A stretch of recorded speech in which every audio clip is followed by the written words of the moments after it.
SAfm, South Africa's news and information leader.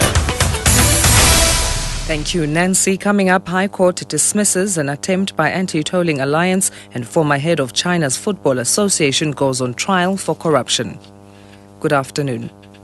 The North Gauteng High Court has dismissed an attempt by the Anti-Tolling Alliance to add a new leg to their challenge. Anti-tolling activists want an urgent interdict to stall the e-toll project, which is set to start next week. Senior court reporter Candice Klein has the details. The Anti-Tolling Alliance wants to stall the rollout of e-tolls for further consultation on contentious issues. At the 11th hour, they tried to add a new leg to their court challenge related to the newly gazetted tariff structure. But Judge Paul Prinsloo says this would be prejudicial to Sanral and the other government respondents. He accepted that the amendment raised complex issues of fact and law, which can be dealt with at a later stage. The court is now hearing arguments on urgency in the main application. Candice Klein, SABC News, Pretoria.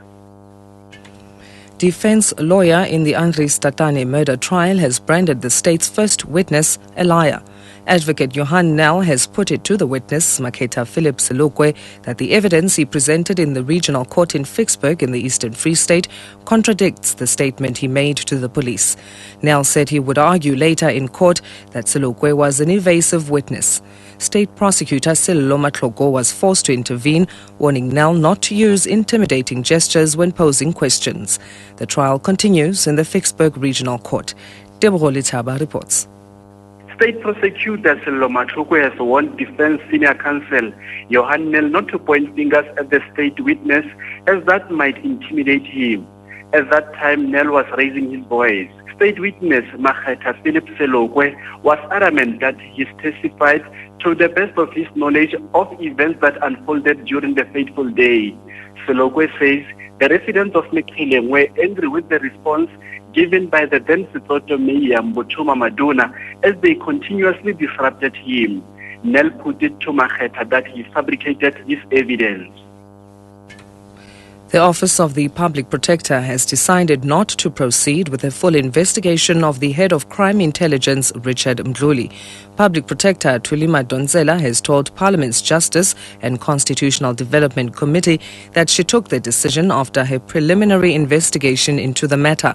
This follows a complaint by the DA listing 15 reasons why Mdluli should be investigated.